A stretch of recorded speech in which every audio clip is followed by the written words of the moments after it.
우리가 스가랴 13번째 시간으로 그날이 오늘이라 라는 제목으로 같이 말씀을 나누도록 하겠습니다. 하나님께서 이스라엘 백성들을 위해 이방 나라에 질투하심으로 그들을 구원하시고 이방 땅에서 더럽혀진 하나님의 거룩한 이름의 영광을 회복하시며 만방에 하나님께서만 참 신이시라는 것을 공포하신다 하셨습니다. 그리고 하나님께서 이스라엘 백성들을 구원하여 복이 되게 하리라 그렇게 말씀하셨어요.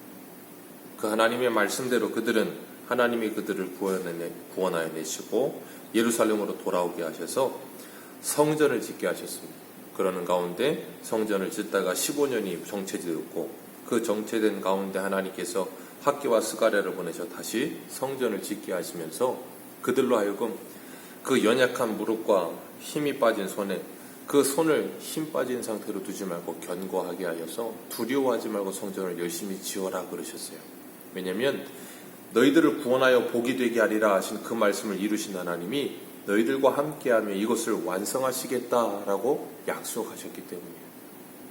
그렇기 때문에 우리는 하나님의 언약의 말씀을 날마다 읽으면서 이미 성취되어진 하나님의 언약을 읽으며 주님께서 이렇게 일하신 걸 확인하고 주님께서 성취하실 일들을 기대하며 뭐하는가 하면 믿음의 확신을 가지고 소망을 가지고 믿음으로 끝까지 인내하며 살아가는 거예요.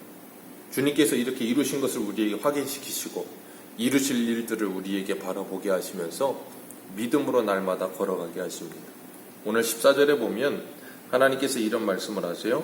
만군의 여호와가 이같이 말하노라 그러시면서 너희 조상들이 나를 경노하게 하였을 때 내가 그들에게 재앙을 내리기로 뜻하고 뉘우치지 아니하였으나 하나님이 뜻하시면 그 뜻을 반드시 이루십니다. 그래서 내가 너희 조상들에게 심판하시겠다 말씀하시고 그대로 정말 한 것처럼 15절에 이제 내가 다시 예루살렘과 유다 족속에게 은혜를 베풀기로 뜻하였다. 하나님이 뜻을 정하셨다는 거예요. 그래서 너희 조상들이 바벨론에 70년 동안 포로로 끌려갔던 거 보았지 않느냐. 그리고 하나님이 그대로 하시듯이 이제는 다시 너희들에게 뜻을 정하셔서 너희들에게 은혜를 베풀기로 하나님이 정하셨다는 거예요. 그러니까 하나님이 정하셨으면 그 뜻을 누구도 돌이킬 수가 없어요. 그러니까 하나님이 그렇게 정하셨으니 너희들은 뭐 하지 말래요? 두려워하지 말라. 어떤 것도 두려워하지 말고 하나님이 너희들에게 말씀하신 그 말씀을 따라서 가라는 거예요. 산이 높고 무엇이 많고 어떤 것이 방해를 하든 두려워하지 마라. 왜요? 하나님이 은혜 베풀기로 정하셨다. 하나님 학개서에는 뭐라 그러세요? 내가 오늘부터는 이라는 표현을 쓰세요. 내가 오늘부터는 너에게 복을 내리리라. 하나님이 그렇게 하시기로 정하셨다는 거예요. 그렇기 때문에 우리들은 그 하나님의 말씀을 붙들고 뭐 하는가 하면 성전을 건축하는 일에 충성을 다할 것을 주님께서 우리에게 요구하고 계시는 거예요. 왜냐하면 하나님이 은혜 베푸시겠다고 작정하셨기 때문에. 그리고 16절에 하나님께서 그렇게 은혜를 베풀겠다 말씀하시고 나서 뭐하라 그러시는가 하면 너희에게 행할 일이 있다 그러셨어요. 하나님이 너희들을 복이 되게 하리라 하신 그 말씀대로 복이 되게 하셨고 너희들에게 성전을 짓게 하셨고 은혜를 베풀기로 뜻을 정하셨으니 이제 너희들은 그 구원과 그 은혜를 받은 자로서 하나님이 이것을 행하라 그러셨어요. 그것이 무엇이에요? 16절 한번 읽습니다. 시작.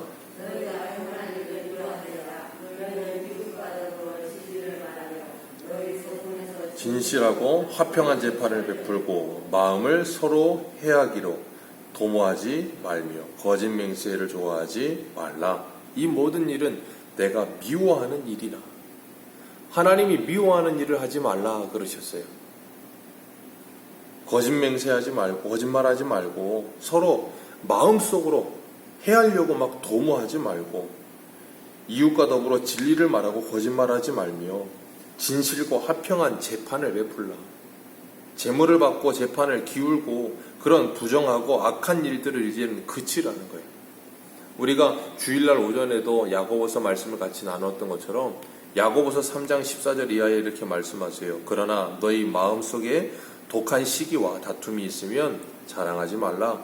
진리를 거스러 거짓말하지 말라.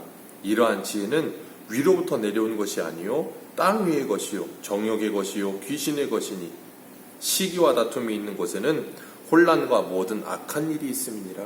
이런 것들을 하나님이 미워하신다는 거예요. 그러니까 이 말씀을 이 한 문장으로 축약하자면 내 이웃을 사랑하라. 내 이웃을 사랑하고 하나님을 사랑함으로 내 이웃을 사랑하여 하나님이 은혜를 베풀기로 뜻을 정하신 너가 그 은혜를 받아 그 은혜를 흘려보내라, 그 말씀하시는 거예요. 그리고 19절에 보면 금식의 이야기를 하시는데 그 금식에 대한 이야기가 4번이나 나옵니다.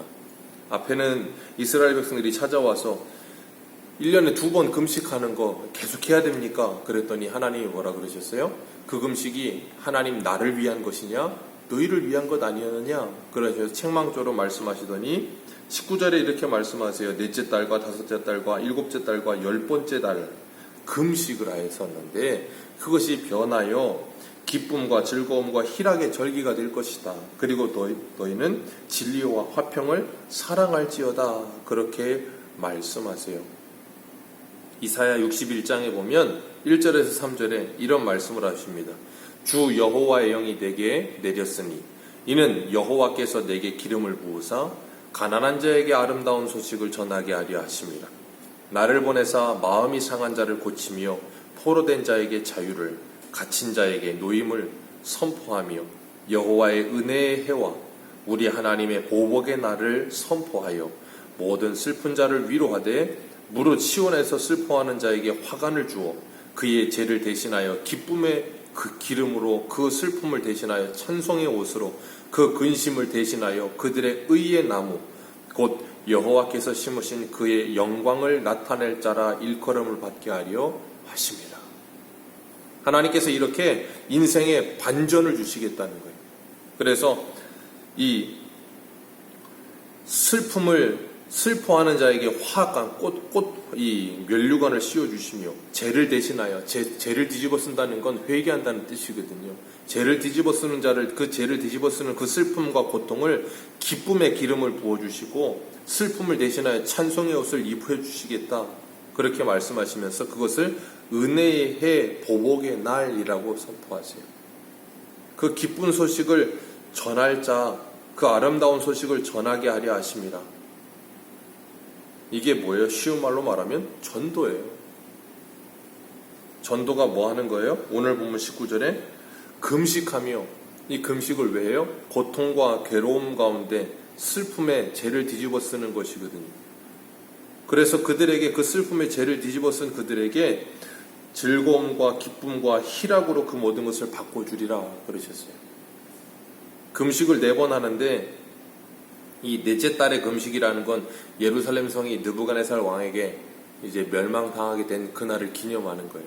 그리고 다섯째 달이라는 건 예루살렘 성전이 불타버린 날을 기념하여 그들이 슬퍼하는 것이고, 일곱째 달은 이스라엘이 망하고 나서 그달랴를 총독으로 세웠는데 이스마엘이 그달랴를 죽인 날을 기념해서 금식한 거고, 열째 달이라고 하는 것은 바벨론의 나라가 포위된 날을 기념하여 슬퍼하며 금식한 거예요. 그러니까 이 금식했던 4번의 이 금식의 절기들이 전부 다 뭐냐면 인생의 가장 이 슬픔 가운데 완전히 인생이 멸망한 것처럼, 내 인생이 완전히 파산한 것처럼 괴로움과 고통 가운데 있던, 그러니까 이 4번의 금식이 뭘 의미하는가 하면 우리의 인생 가운데 괴로움이 가득한 그 모든 것들을 말하는 거예요. 그래서 그 모든 괴로움과 슬픔들을 하나님께서 바꾸어 희락과 기쁨과 즐거움을 얻게 할 것이다. 이사야 61장에 그것을 은혜의 해라고 표현하세요. 하나님께서 그런 날이 우리에게 오게 하시리라 그러셨어요. 그 날이 언제 와요? 예수님이 이 땅에 찾아오심으로 말미암아 그 예수님을 만나게 되는 모든 사람들에게 그 날이 찾아오는 거예요. 우리의 인생의 모든 슬픔이 사라지고 하나님이 주시는 기쁨과 즐거움과 희락이 찾아온다. 그렇기 때문에 이 사도행전 1장 8절에는 이렇게 표현하세요. 오직 성령이 너희에게 임하시면 너희가 권능을 받고 예루살렘과 온 유대와 사마리아와 땅끝까지 이르러 내 증인이 되리라. 오늘 본문에도 그 말씀이 그대로 인용되죠. 그래서 20절에 다시 여러 백성과 많은 성읍의 주민이 예루살렘으로 올 것이라. 그리고 21절에는 뭐라 그래요? 이 성읍 주민이 저 성읍에 가서, 이 집 사람이 저 집에 가서, 이 마을 사람이 저 마을에 가서, 이 동네 사람이 저 동네에 가서, 이 나라 사람이 저 나라에 가서 이르기를 우리가 속히 가서 만군의 여호와를 찾고 여호와께 은혜를 구하자 하면 나도 가리라. 복음을 전하면 나도 가리라 한다는 거예요. 그리고 많은 백성과 강한 나라들이 예루살렘에 와서 만군의 여호와를 찾고 은혜를 구하게 될 것이라. 만군의 여호와가 이같이 말하노라. 그날에는 말이 다른 이방의 백성 10명이 유다 사람 하나의 옷자락을 잡을 것이라. 옛날에 부흥사 하시는 분들이 우스갯소리로 그런 말을 했었잖아요. 아내가 신앙생활을 잘하고 남편이 신앙생활 안 하면 아내 옷자락만 꽉 붙들고 있으면 천국 간다고. 그런 우스갯소리를 했었는데 그게 이 스가랴 말씀 때문에 그런 우스갯소리의 말을 했던 거예요. 왜 그래요? 교회 안 다니고 예수 안 믿는데 그냥 옷자락만 잡으면 가나요? 그 말이 아니죠. 아내가 믿는 그 예수님, 아내가 믿는 그 하나님, 나도 믿겠다고 옷자락 잡고 따라와서 예수를 믿게 될 거라는 거예요. 어떻게 해요? 베드로전서의 말씀처럼 우리가 금이나 은이나 아름다운 것으로 우리의 외모를 치장하는 것이 아니라 우리의 속 사람을 아름답게 우리들이 치장하며 믿음으로 살아가면 우리 하는 말로가 아니라 우리의 행실을 그들이 보고 예수 그리스도를 믿을까 한다 그러셨어요. 그런 것처럼 우리들이 이 땅을 살아가면서 주님께서 우리 개인에게 먼저 우리의 개인의 금식의 날이라고 말하는 이 괴로움과 죄를 뒤집어 쓰고 슬픔 속에 있는 우리들을 예수님을 통하여 기쁨과 즐거움과 희락으로 우리의 인생을 바꿔주시고 나면 항상 기뻐하게 되고 쉬지 말고 기도하게 되고 범사에 감사하게 됩니다. 그렇게 우리의 삶이 변화되어지고 나면 그런 우리의 모습을 그들이 보며 뭐 하게 되리라 그랬어요? 23절 같이 한번 읽습니다. 시작. 만군의 여호와가 일어나시지 말하노라. 그날에는 말이 다른 이방 백성 10명이 유다 사람 하나의 옷자락을 잡을 것이라. 곧 잡고 말하기를 하나님이 너와 함께 하심을 들었나니 우리가 너희와 함께 가려 하노라 하리라 하시니라. 아멘. 하나님이 너와 함께 하심을 들었다. 하나님이 너와 함께 하심을 보았다. 창세기에 보면 이삭이 100배의 복을 받고 난 후에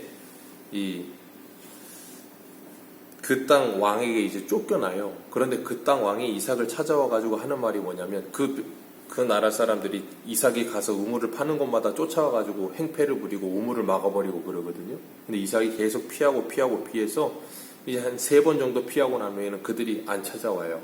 그리고 그 땅 왕이 찾아와서는 하는 말이 뭐냐면 하나님이 너와 함께 하심을 내가 보았다. 그렇게 말을 해요. 하나님이 너와 함께 하심을 내가 보았다. 사울도 자신이 다윗을 죽이려고 따라다닐 때 다윗이 사울을 죽이지 않아요. 그럴 때 첫 번째 옷자락을 베고 마음이 찔렸을 때 사울이 뭐라 그러냐면 멀리서 나는 너를 학대하였으나 너는 나를 선대하니 너는 나보다 의롭도다. 그런 표현을 써요. 하나님이 너와 함께 하심을 내가 보았다. 하나님이 너와 함께 하심을 내가 들었다. 나도 네가 믿는 그 하나님을 믿고자 한다. 우리가 주님과 함께 믿음의 길을 걸어가면서 이 주님께서 우리에게 주시겠다 약속하신 이 기쁨과 희락과 즐거움 19절에 있는 이 금식이 변하여 이런 즐거움이 우리에게 임하여 우리가 그 즐거움을 느끼며 살아가기 시작하면 우리 주변의 사람들이 우리를 볼 거예요. 우리 주변의 사람들이 우리의 소리를 듣게 될 거예요. 그리고 그들이 인생의 슬픔과 괴로움과 죄를 뒤집어 쓰는 그날에 우리를 기억하고 우리에게 찾아오게 될 거예요. 나도 네가 믿는 그 하나님 믿고자 한다. 어떻게 하면 되겠네. 우리가 정말 이 기쁨을 내가 먼저 누려야 되는 거예요. 우리는 그동안에 이 19절의 모습이 우리에게서 사라지고 어떤 모습이었는가 하면 교회를 다니고 신앙생활을 하기는 하는데 내 괴로움 나만 당할 수 없으니 너도 같이 당하자는 식으로 신앙생활을 괴로움과 슬픔 가운데 죄를 뒤집어 쓰고 있으면서 나만 그러고 싶지 않아서 다른 사람도 그 고통에 같이 동참하게 하는 마치 그런 모습처럼 그렇게 신앙생활하는 것 같았어요. 그러나 우리는 주님 말씀하셨어요. 우리의 모든 괴로움과 인생의 슬픔이 변하여 기쁨과 즐거움과 희락이 되게 하리라. 그것을 누리며 그 기쁨과 즐거움과 희락이 다른 이들에게 보여지고 들려져서 그들도 나에게 와서 내가 누리는 그 복을 받게 되기를 간절히 원하게 됩니다. 세상의 사람들이 세상에서도 무엇인가 복받은 사람을 보면 그 사람을 따라가고 싶거든. 그래서 갑자기 일확천금을 얻은 사람들, 뭐 어떻게 돈을 번 사람들, 그 사람들이 뭐 말하면 사람들이 와 몰려가요. 야 나도 저렇게 돈 벌었으면 좋겠다. 나도 저렇게 성공했으면 좋겠다 그러면서. 그런데 그런 게 아니고 정말 하나님이 주시는 가장 큰 복인 예수 그리스도를 만난 사람들은 이 기쁨을 누리며 즐거움을 누리며 살아갈 때 주변의 사람들이 이 세상에선 그런 걸 얻을 수도 없고 경험해 볼 수도 없는 그 기쁨을 누리는 걸 보면서 나도 그렇게 살았으면 좋겠다. 나도 그 복을 받았으면 좋겠다 할 날이 온다는 거예요. 주님께서 고린도후서 6장 2절에 그러세요. 보라 지금이 은혜 받을 만한 때요. 지금이 구원의 날이라. 주님께서 그날이 오리라 그러셨는데 그날이 바로 오늘입니다. 우리가 그 은혜 받아 누리며 우리 주변에 있는 그 사람들도 내가 누리고 있는 그 은혜를 보고 듣고 오늘 나와 만나는 모든 사람들이 그 복을 받게 되기를 주님의 이름으로 축복합니다. 기도하겠습니다.